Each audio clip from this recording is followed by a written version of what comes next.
On that Colorado shooting that we've been closely following, authorities say that the gunman, Lyndon James McLeod, who killed at least 5 people in the Denver area on Monday, knew mostly all of his victims except for the last person he shot. Denver police say the 5th victim was targeted because of a dispute that she had at a hotel with McLeod. We'll continue to follow that story and bring you the latest when it becomes available.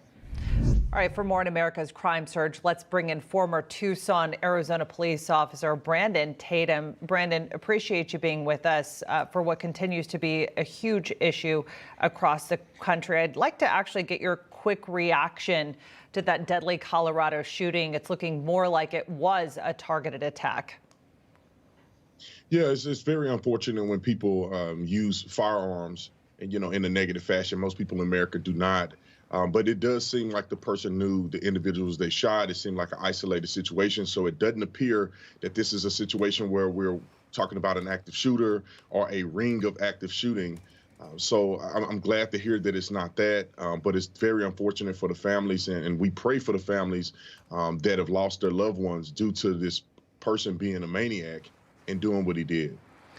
The DOJ announced that it's going to give $1.6 billion to cities and towns nationwide to fight the surge in crime that we're seeing. Attorney General Merrick Garland releasing this statement here. The Department of Justice is committed to supporting our state and local partners to combat crime across the country. This latest round of funding will deliver critical public safety resources, helping public safety professionals, victim service providers, local agencies, and nonprofit organizations confront these serious challenges. Brandon, is throwing money at the problem the solution here? And when it comes to those programs that are listed, how do you make sure that the money actually goes there, and do those programs effectively work in bringing down this crime surge?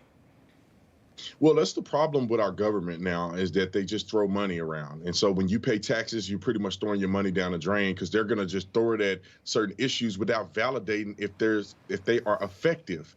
One thing that I know will be effective if implemented properly is refunding the police. I know that there's millions of dollars, hundreds of millions of dollars being allocated back to law enforcement.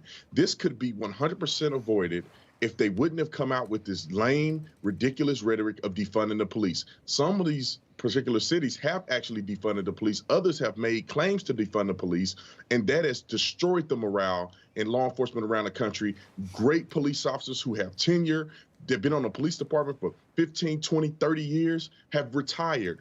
Good young people who are enthusiastic about law enforcement and want to serve their community, they've decided not to join the police department. And then you have officers who are on the police department who are saying, look, man, if I get into an incident with a black man and I'm white, I may lose my job, lose my freedom because of political correctness. So you have just damaged law enforcement and had them have their hands behind their back. This is the reason why crime is going out of the roof, because police officers aren't able to act, and criminals have been emboldened. So throwing money at these little programs is not going to be enough at this point. A lot of experts believe bail reform is, part of the problem here. Wisconsin's Democratic governor spoke recently about potentially implementing stricter bail laws in the wake of the Waukesha, Wisconsin Christmas parade tragedy. Governor Evers, actually, I'll just get your reaction to that. We do not have the quote. Yeah, so you're starting to see some of these cities that have had this ridiculous idea that if you coddle criminals and you rub them on the back and tell them everything's going to be okay, somehow they're going to stop killing people. That's not true. And now that they have backlash because they let this idiot out who is violent. I mean, he was let out on a $1,000 bond after shooting somebody. And then he gets out and run over and kill several people. I'm not surprised, but we see this all around the country. I mean, in a very simplistic example, in a form that I think that most people can relate to, if you tell your child if they make a mistake or they do something they're not supposed to do, and you tell them, hey, you have to go to timeout. But every time you send them a timeout, you get soft on it, and you say, well, you know what, actually, you don't have to do timeout. If you do that to your child and not have consistent discipline, they are not going to take you seriously.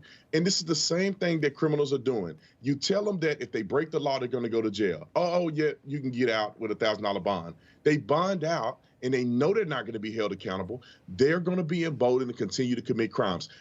You don't have to be a rocket scientist to see this stuff. You can see it play out every day in our country. And to a certain degree, I'm glad to see that some of these politicians are waking up and saying, you know what, we need to revise the things that we've been doing because they're not working. Right. Criminals know this, and in fact, it just emboldens them. Brandon Tatum, really appreciate your analysis. Thanks for that. Hey, I'm Rob Finnerty. Thanks for watching. If you enjoyed this video, please join the conversation in the comments below. Don't forget to subscribe, too. Hit the bell icon to be alerted to breaking news. And remember, there's a whole lot more on Newsmax TV, America's fastest growing cable news network. Newsmax TV, where real news for real people.